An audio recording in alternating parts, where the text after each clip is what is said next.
మనం చూస్తున్న ఈ పేట రాష్ట్రంలోని ఏదో ఒక జిల్లాలో మారుమూల పేట అనుకుంటే పొరపడినట్లే.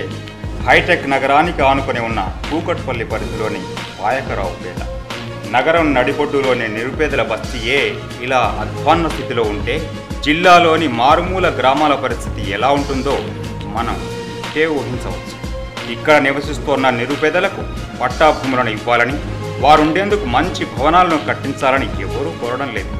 నిరుపేదల కోసం లక్షల సంఖ్యలో ఇళ్లను నిర్మించామని గొప్పలు చెబుతోన్న నేతలు, అధికారులు వీరికో చిన్న ఇంటిని ఎందుకు ప్రసాదించలేకపోతున్నారు అన్నదే ప్రశ్న. దారిద్ర్య రేఖకు అట్టడుగున దిగువగా ఉన్న ఈ నిరుపేద పిల్లలను ప్రభుత్వం చేరదీసి వారికి విద్యాభ్యాస సౌకర్యాన్ని ఎందుకు కల్పించలేకపోతోంది అన్నదే ఇక్కడ మన ఆరాటం. మన దేశంలో, రాష్ట్రంలో ఇలాంటి పాయకరావుపేటలు లెక్కకు మించే ఉంటాయి. అయితే వీరి బతుకులన్నీ ఈ చెత్త కూపంలోనే ఛిద్రమైపోవాలా, లేక అధికారులు వీరిపై దృష్టి సారించి వారి శ్రేయస్సును కోరాలా? సమాధానం ఏలేవారే తెలపాలి. దేశం ఎంతో విశాలమైన వీరి బతుకులు ఈ చెత్త కూపంలోనే కడతేరిపోకుండా వీరి జీవితాల్లోనూ వెలుగులను నింపేందుకు ప్రభుత్వం చర్యలు చేపట్టాలన్నదే సందేశ్ టీవీ జనగళం ముఖ్యోద్దేశం. అయితే ఈ చెత్తా చెదార కూపంలో ఈ నిరుపేదలు తమ బతుకులను ఎలా గడుపుతున్నారో వారిని అడిగి తెలుసుకుందాం. మేము తినేది తక్కువ చేసుకోవాలా, అప్పులు కోసుకోవాలా, కండపై దుకాణంలో పెట్టాలా, ఇంకంతే చూసారి ఏం సంపాదన లేదు. ఇక్కడ అంతా కాలువ పొడుగుతూ ఉన్నారు. ఇక్కడ అందరూ బతకనిక వచ్చిన వాళ్ళు. వీళ్ళకి డెంకి జ్వరం కానీ, మలేరియా కానీ ఏ యాది వచ్చినా కూడా గవర్నమెంట్ పట్టించుకుంటలేదు. కాబట్టిగా ఇక్కడ ప్రైవేట్ హాస్పిటల్లోనే పోయి చూపించుకుంటున్నారు ప్రజలు. కానీ గవర్నమెంట్ వీళ్ళకి హెల్ప్ చేయడం ఏం లేదు. ఖాళీ ఒక రేషన్ కార్డు లేదు, పెన్షన్ లేదు, ఖాళీ ఏమీ అవకాశం లేదు. జ్వరాలు వచ్చినప్పుడు వాళ్ళు ఏంటిలే గుడిసెలు ఉండరు, సత్తకాయదాలు ఏరుకున్న తోళ్ళు అన్నట్టుగా ఫీల్ అయిపోతున్నారు. అప్లై చేసి గవర్నమెంట్ వాళ్ళు ఇక్కడ డాక్టర్లను పంపించి వారానికి కానీ నెలకు కానీ పంపించి పిల్లలని తల్లులని ఆరోగ్యాలు చూసుకోవాలి. ఒక డాక్టర్ అనేది మెయింటెనెన్స్ చేయాలి. ఇక్కడికి చేస్తే ఏమంటే వారం నెలకు వచ్చి వాళ్ళు చూసుకొని వెళ్తారు. అంతగాని వీలు కాకపోతే ప్రైవేటు డాక్టర్కి పంపివ్వాలి.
పలకా బలపం పట్టి పాఠశాలకు వెళ్లాల్సిన ఈ బాలలు భుజాన సంచి తగిలించుకొని చెత్త ఏరుకుంటూ జీవనం గడుపుతూ ఉంటే ఈ తప్పు ఎవరిదంటారు?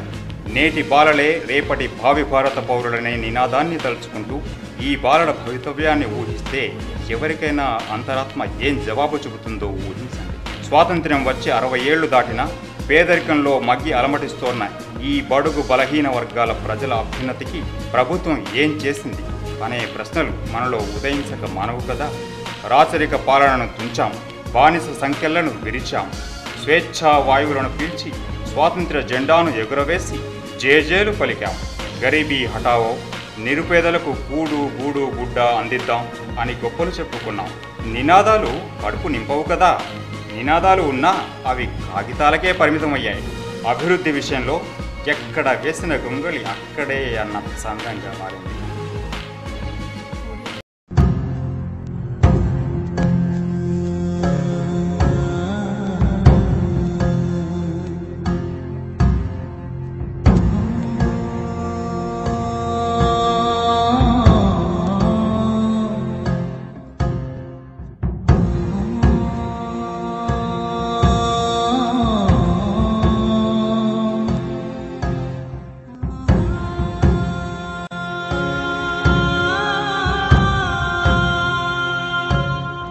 మేము వచ్చి 2 సంవత్సరాలు అయ్యింది. ఎంతమంది వచ్చారు మీ ఫ్యామిలీ తరపున? 4 వచ్చాను సార్. మా నలుగురు ఏం చేస్తున్నారు? 4 ఇట్లే పని పోతాను మీ సార్. పిల్లలు స్కూల్కి వెళ్తున్నారా మరి? లేదు సార్. ఎందుకు పంపించట్లేదు? లేదు సార్, మాకు ఇబ్బంది ఉంది, అందుకు పంపించలేదు. అంటే మీకు గవర్నమెంట్ తరపున చదివిస్తుంది కదా, మరి గవర్నమెంట్ అధికారులు మీ పిల్లల్ని స్కూల్లో చేర్చుకోమని ఏం చెప్పలేదా? లేదు సార్, చెప్పలేదు. ఎందుకు చెప్పలేదు? మరి మీరు అడగలేరు ఎప్పుడు? వాళ్ళు ఇక్కడ రాలే, మేము అడగలేదు సార్. స్తోమత లేని పక్షంలో వాళ్ళ మైనార్టీ కూడని తీరని దశలో వాళ్ళను ఈ చెత్త కాగితాల పని మీద వాళ్ళని ఉంచడం జరుగుతుంది. దీనిపై అధికారులను మీరు ఎప్పుడైనా సంప్రదించారా అని వాళ్ళని కనుక మనం ప్రశ్నిస్తే, అధికారులు అంటే ఎవరు అనే క్వశ్చన్ మనల్ని చేసే స్థాయిలో వారు ఉన్నారని మనకు అర్థమవుతుంది. కాబట్టి ఇప్పటికైనా అధికారులు కానీ ప్రజాప్రతినిధులు కానీ ఇట్లాంటి వారి మీద దృష్టి పెట్టి వారి యొక్క సమస్యలను పరిగణలోకి తీసుకొని వారికి ఉండడానికి ఇల్లు, నివసించడానికి ఇల్లును కల్పించి వాళ్ళకి తినడానికి తిండి కానీ పెట్టే స్థితిలో, అంటే వారు పని చేసుకొని బతికే స్థితిలో వారికి ఏదైనా జీవనోపాధిని కల్పిస్తే తాము కూడా అందరి పిల్లల్లాగా తమ పిల్లలను పాఠశాలకు పంపి మేము కూడా ప్రయోజకులను చేస్తామని వారు ధీమాను వ్యక్తం చేస్తున్నారు. కెమెరా పర్సన్ శ్రీనివాస్తో కలిసి ప్రభాకర్, STV, హైదరాబాద్.